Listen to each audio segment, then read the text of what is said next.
মালিক, আমাকে ছাড়ুন। আমার সাথে এই কাজ করবেন না প্লিজ। আমার বাড়িতে স্বামী আছে।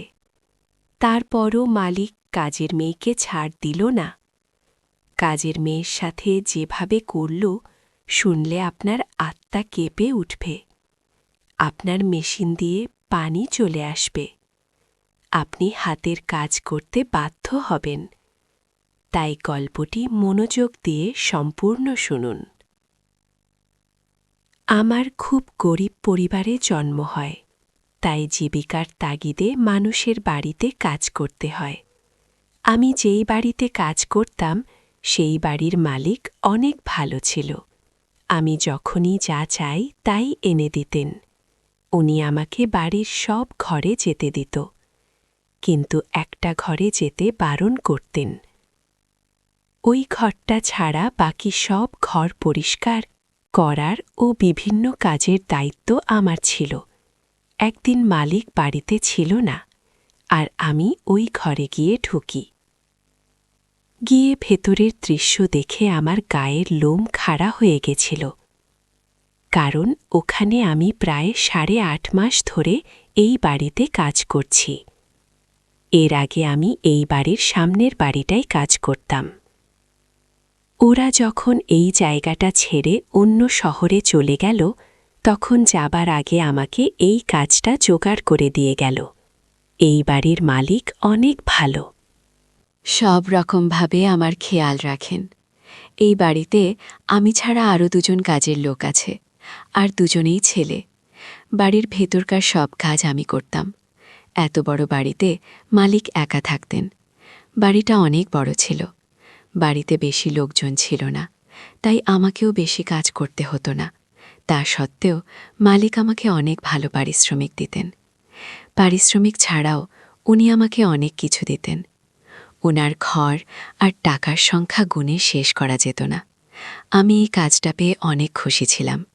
শুধু মালিক আমাকে একটা বিষয়ে সতর্ক থাকতে বলেছিলেন। উপরের তলায় একটা ঘর ছিল। সেই ঘরে সবসময় তালা দেওয়া থাকত। উনি আমাকে ওই ঘরে যেতে বারণ করেছিলেন।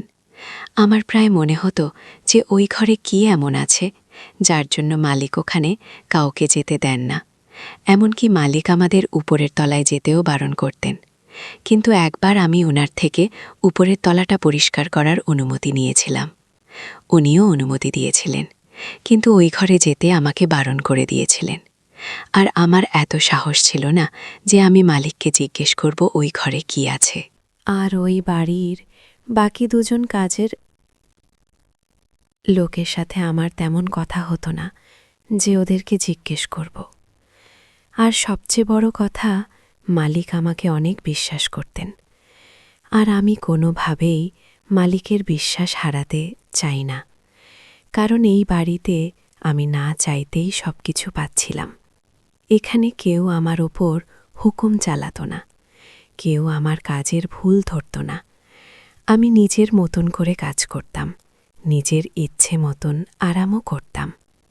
আমার মাঝে মাঝে চোখে পড়ত মালিক ওপরের তলা থেকে নিচে নামছেন। মনে হতো উনি ওই ঘরটাতেই যেতেন। কিন্তু আমি কাজের লোক হয়ে মালিককে এই কথাটা কি করে জিজ্ঞেস করি? একদিন মালিককে কাজের জন্য শহরের বাইরে যেতে হয়। যাবার আগে উনি আমাকে বলেছিলেন যে আমি 3 দিনের জন্য বাইরে যাচ্ছি। আমি যখন থাকব না, তখন এই বাড়ির দেখাশোনা তোমাকেই করতে হবে। উনি বাড়ির চাবিটাও আমার হাতে তুলে দেন। আমি অনেক দিন ধরে ওই বাড়িতে কাজ করছিলাম, তাই মালিক আমাকে বিশ্বাস করতে শুরু করেছিলেন। বাড়ির সব চাবি আমার হাতে তুলে দিয়ে মালিক বলেন, ওপরের তলায় পরিষ্কার। আমি যেন নিচেই থাকি আর বাড়ির দেখাশোনা করি।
এখন আমি উপরের ঘরে গেলে মালিক কোনোভাবেই সেটা জানতে পারবে না, এই ভেবে আমি সিঁড়ির দিকে পা বাড়ালাম। প্রথমে আমার বুক ধরফর করছিল, আমার ভয়ও লাগছিল। আমি জানতাম না ওই ঘরের ভেতরে কি আছে। মনে হয় মালিকের কোনো পুরনো স্মৃতি আছে ওখানে। এই ভেবে আমি ভয়ে ভয়ে সিঁড়ি ভেঙে উপরের তলায় গিয়ে পৌঁছালাম। আমি ওই ঘরের বাইরে ৬-৭ মিনিট ধরে দাঁড়িয়ে রইলাম। আমার সাহস হচ্ছিল না চাবি খুলে ভেতরে ঢোকার। এই শীতেও আমি ঘামছিলাম। আমি যেটা করতে যাচ্ছিলাম সেটা এক ধরনের চুরি বলা যেতে পারে। মালিকের বিশ্বাস ভেঙে আমি নিজের আগ্রহ মেটাতে যাচ্ছিলাম। আমার বিবেক আমাকে বাধা দেয়, তাই আমি নিচে নেমে এলাম। অনেক বেশি হলে মালিকের কোনো দামি জিনিস বা পুরনো স্মৃতি থাকবে, যেটা আমার কোনো কাজে আসবে না।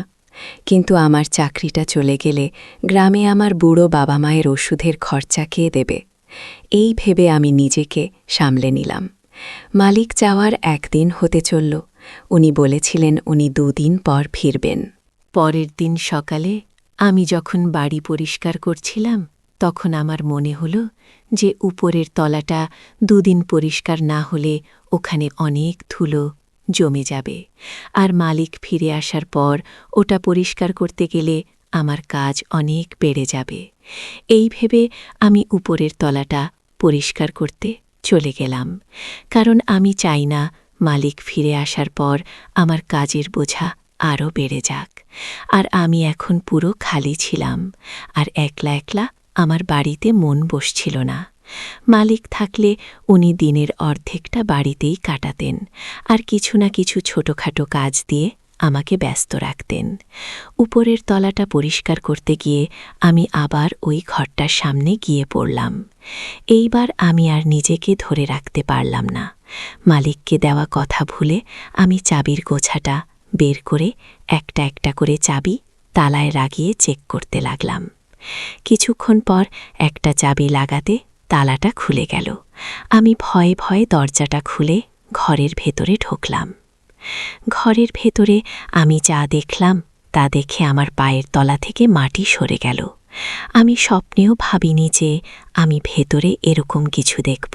ওখানে যা দেখলাম আমার মাথা ঘুরে গেল। আমি দরজাটায় আবার তালা লাগিয়ে তাড়াতাড়ি করে নিচে নেমে এলাম। আমার এত সাহস ছিল না যে আমি ঘরের ভেতরে ঢুকব। আমি ছুটে নিচে চলে এলাম।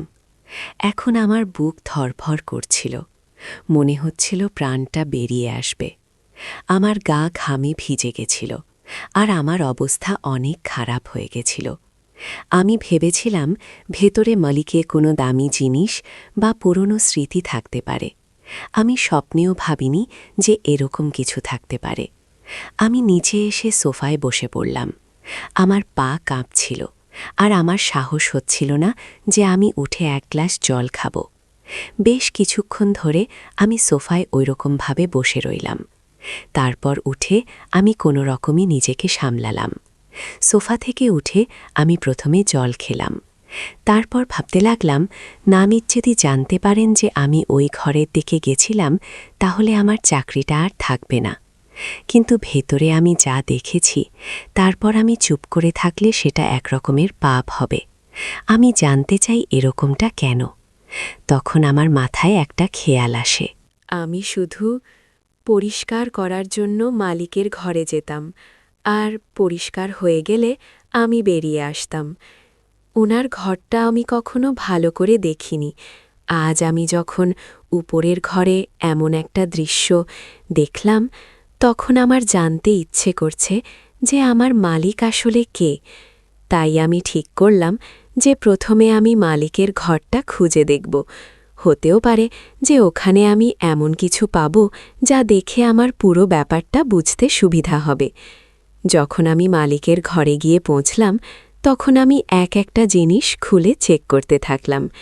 উনি কোনো জিনিস লক করে যাননি, শুধু ঘরের দরজাটাই নক ছিল, যার চাবি আমার কাছে ছিল। এইসবের একটাই মানে হয় যে মালিক আমাকে অনেক বিশ্বাস করতেন। আমি ভেতরে ভেতরে লজ্জিত ছিলাম যে আমি মালিকের বিশ্বাস ভাঙছি, কিন্তু এই সময় আমার এটা জানা বেশি জরুরি ছিল যে উপরের ঘরে আমি যেটা দেখেছি তার মানে কি। যখন আমি মালিকের ফার্নিচারের শেষ ড্রয়ারটা খুললাম তখন একটা জিনিস আমার হাতে এলো। সেটা দেখে আমি ব্যাপারটা কিছুটা হলেও বুঝতে পারলাম। আমার মালিক একটা বড় ফ্যাক্টরির দোকান চালা। উনার বয়স বেশি নয়, উনি দেখতেও অনেক সুন্দর। আমি এতদিন ভাবতাম যে এত বড় বাড়িতে উনি একা কেন থাকেন, উনার পরিবারের লোকজন কোথায়। আজ অবধি আমি জানতাম না যে উনি একা কেন থাকেন। আর আজ যখন আমি উপরের ঘরে গেলাম তখন আমি মালিকের সব কিছু গোপন কথা জানতে পারলাম। উনার ড্রয়ারে আমি যে জিনিসটা পেয়েছিলাম সেটা একটা অ্যালবাম ছিল, তার সাথে একটা ডায়েরিও পেয়েছিলাম। আমি একটু আধটু লেখাপড়া জানতাম, তাই ডায়েরিটা খুলে পড়তে শুরু করলাম। ডায়েরিটা পড়ে আমার অবস্থা খারাপ হয়ে গেল। আমি মালিককে ভালো মানুষ মনে করতাম, কিন্তু আসলে উনি তো সেই রকমের সাংঘাতিক মানুষ। আমার সন্দেহ হয় যে আমি কি সত্যিই এ বাড়িতে একা আছি। ডায়েরিটায় অনেক কম লেখা ছিল, টুকরো টুকরো করে কথা লেখা ছিল। ওইগুলো পড়ার পর আমার মনে হয়েছিল যে আমি মালিকের গোপন তথ্য জেনে গেছি, কিন্তু আমি ভুলে গেছিলাম যে প্রত্যেকটা ছবির একটা অন্য মানে থাকে। সব সত্যের একটা অন্য দিক থাকে যেটা আমাদের চোখে পড়ে না। আমি নিজের মতন করে সব ঘটনাটা সাজিয়ে একটা গল্প বানিয়ে ফেললাম, কিন্তু সেটা আমার নিজের দৃষ্টিভঙ্গি ছিল। আমি কেবল অর্ধেক সত্যিটা জানতে পেরেছিলাম, কারণ মালিকের ডায়েরিতে মাত্র 10 থেকে 12টা পাতায় লেখা ছিল, বাকি পাতাগুলোই কিছু লেখা ছিল না। আমি অ্যালবামটা খুলে দেখলাম, ওখানে মালিকের ছোটবেলার কিছু ছবি আছে, যেখানে উনি ওনার মা বাবার সাথে হাসি মুখে দাঁড়িয়ে আছেন। আমি প্রথমবার মালিকের মা বাবার ছবি দেখলাম। ওটা ছাড়া অ্যালবামে আর কিছু ছিল না, তবে আমি সবটা বুঝতে পেরেছিলাম। আমি নিজের মতন করে 2-এ 2-এ 4 করে নিলাম। কিন্তু তখন আমি অর্ধেক ঘটনাটা জানতাম। আমি ভাবিনি যে যখন আমি পুরো সত্যিটা জানতে পারব তখন আমার দৃষ্টিভঙ্গি পুরোপুরি বদলে যাবে। আমি সব জিনিস আবার আগের মতন করে দিলাম আর বাইরে বেরিয়ে মালিকের ঘরটা আবার লক করে দিলাম।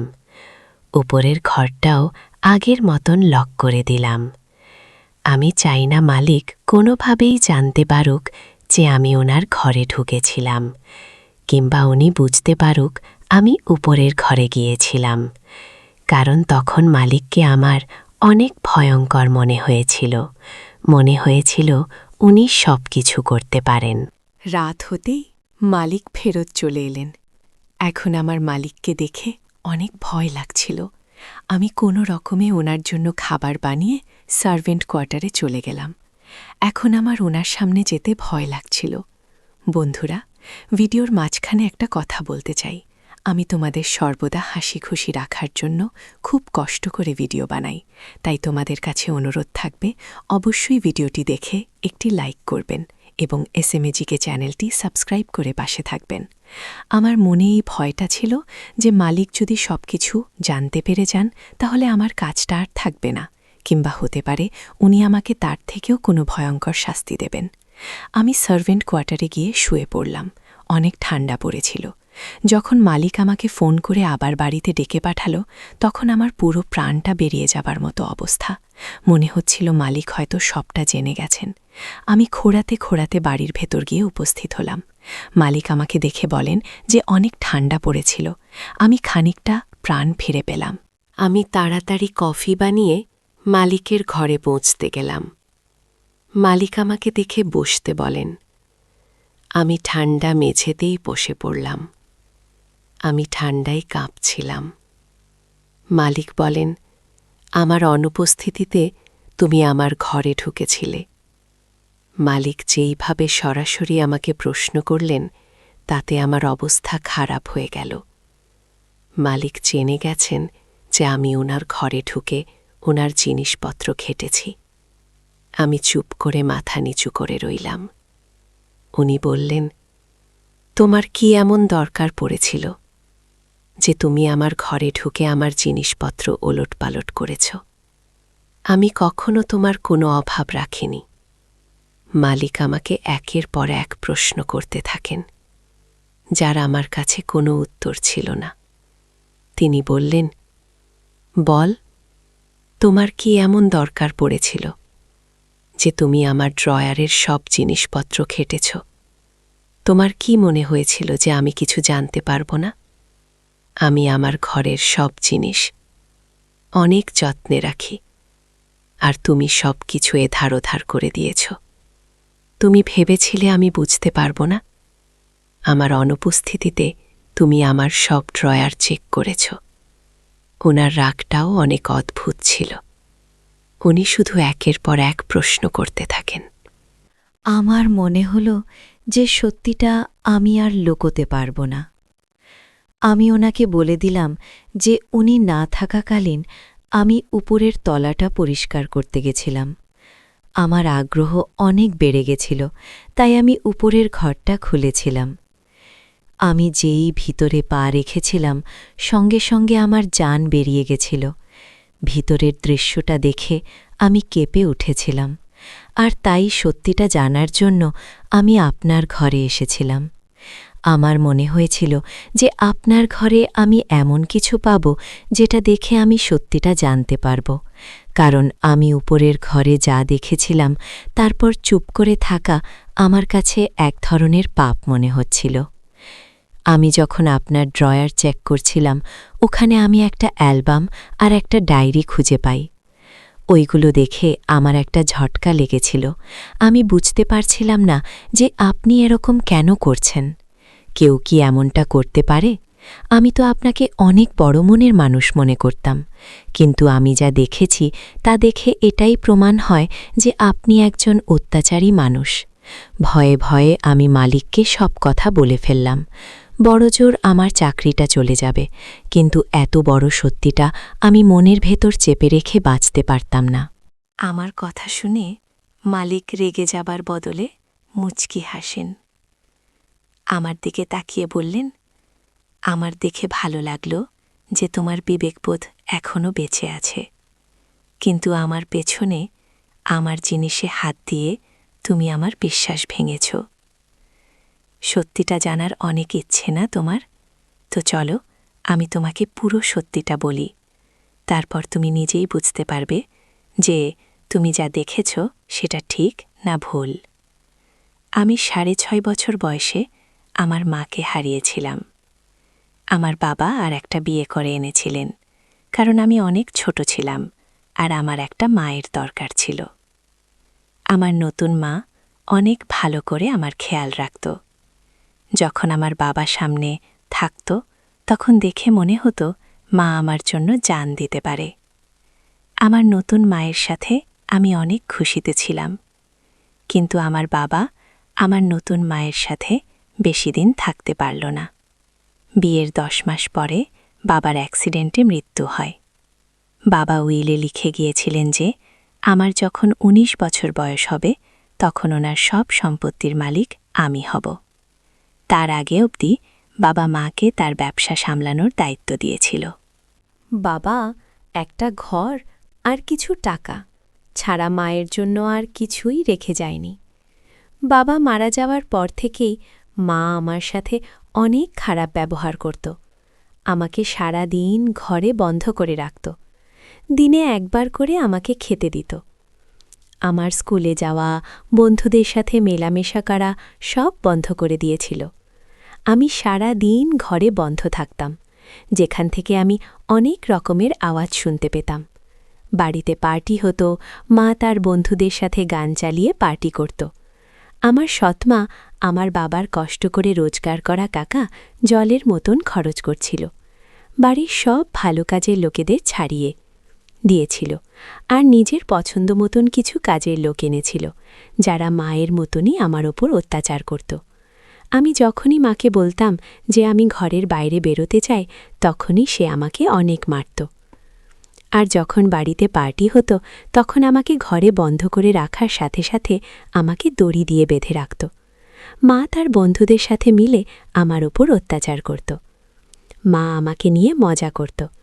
একদিন আমার সৎমা আমাকে বলল যে আমার বাবার অ্যাক্সিডেন্ট হয়নি, মা নিজে তার খুন করিয়েছে। কারণ আমার মা জানত যে বাবা মারা যাওয়ার পর তার সব সম্পত্তির মালিক সে হবে। যখন আমার বাবার উইল সামনে এলো, তখন মা রেগে আগুন, এই দেখে যে তার ভাগে বেশি কিছু নেই। প্রথমে সে ভেবেছিল সে আমাকেও মেরে ফেলবে, কিন্তু উইলে লেখা ছিল যে আমি 18 বছর হওয়ার আগে যদি আমার কিছু হয়ে যায়, তাহলে সব সম্পত্তি একটা ট্রাস্টের নামে চলে যাবে। সেটা হলে মায়ের হাতে কিছুই আসবে না। তাই মা ঠিক করেছিল যে সে আমাকে বাঁচিয়ে রাখবে যতদিন না আমার 18 বছর বয়স হচ্ছে। যেই আমার 19 বছর বয়স হবে, সে একটা কাগজে আমাকে দিয়ে সই করিয়ে সব সম্পত্তি নিজের নামে করে নেবে, তারপর আমাকেও মেরে ফেলবে। মা আমাকে এতই টর্চার করত যে আমি পাগল হয়ে যাচ্ছিলাম। যখন আমি জানতে পেরেছিলাম যে সে আমার বাবাকে খুন করেছে, তখন আমি তাকে ঘৃণা করতে শুরু করেছিলাম। আমি এটাও জানতাম যে একদিন সে আমাকেও মেরে ফেলবে। 6.5 বছর ধরে আমি এভাবেই দিন কাটাতে লাগলাম। 7-6 বছর পর বাড়িতে একটা চাকর আসে, তার আমার উপর দয়া হয়। আমি যখন তাকে পুরো ঘটনাটা বলি, তখন সে আমাকে কথা দেয় যে সে আমাকে সাহায্য করবে। একদিন সে সুযোগ বুঝে আমাকে খুলে দেয় আর আমাকে নিয়ে পালিয়ে যায়। আমি 6.5 বছর তার সাথে তার গ্রামেই রইলাম। যখন আমার 19 বছর বয়স হল, তখন মা বাবার উকিলের সাথে দেখা করলাম। আমি বেঁচে আছি দেখে উনি অনেক খুশি হলেন, কারণ উনি আমার বাবার বন্ধু ছিলেন। আমি সব সম্পত্তি আমার নামে করে নিলাম। আমার সৎ মা আমাকে দেখে ক্ষমা চাওয়ার নাটক করে। আমিও সবার সামনে ওনাকে ক্ষমা করে দেই। কিন্তু আমি এমন একজন মহিলাকে কি করে ক্ষমা করব, যে আমার বাবাকে খুন করেছে, যার জন্য আমার পড়াশোনা শেষ হয়ে গেছে, আর আমি আমার জীবনের বেশ কিছু বছর একটা ঘরে বন্দী হয়েছিলাম। আমি আমার সৎ মাকে ক্ষমা করে আমার বাড়িতে নিয়ে আসি আর ওনাকে উপরের ঘরে নিয়ে গিয়ে বন্ধ করে দিই। তুমি উপরের ঘরে যাকে বাধা থাকতে দেখেছ, সে আমার সেই সৎ মা। আমি ওনার সাথে সেই সব কিছু করিনি যা উনি আমার সাথে করেছিলেন। আমি শুধু তাকে বেঁধে ফেলে রেখেছি, কিন্তু আমি তাকে সময়মতো জল আর খাবার দেই। সে আমার বাবার খুনি আর আমার অপরাধী। তুমি অ্যালবামে যাদের দেখেছ, তারা আমার মা বাবা। বাবা যতদিন বেঁচে ছিলেন, ততদিন আমার মা আমার সাথে অনেক ভালো ব্যবহার করত, কারণ সে জানত যে সে অনেক তাড়াতাড়ি আমার বাবাকে মেরে ফেলবে আর সব সম্পত্তির মালকিন হবে আর আমাকেও রাস্তা থেকে সরিয়ে দেবে। কিন্তু বাবার উইল তার সব প্ল্যানে জল ঢেলে দিয়েছিল। আমার সৎমা উপরের ঘরে এভাবে 7.5 বছর ধরে বন্ধ আছে। সে যতদিন বেঁচে থাকবে, আমি তাকে এইভাবেই বন্ধ করে রাখব। তার যদি টাকার লোভ না থাকত, তাহলে আমি তাকে এতটাই ভালোবাসতাম যে সব সম্পত্তি তার নামে করে দিতাম। আমি একজন মরা মায়ের ছেলে, আমার বাবাও বেঁচে নেই। সে যদি আমাকে নিজের ছেলের মতন ভালোবাসত, তাহলে আমি তার জন্য নিজের প্রাণও দিতে পারতাম। কিন্তু সে সম্পত্তির লোভে নিজের ক্ষতি করেছে আর একজন খুনি হয়ে উঠেছে। এখন তার এটাই শাস্তি যে সে সারা জীবন এভাবে বন্ধ থাকবে আর কষ্ট ভোগ করবে।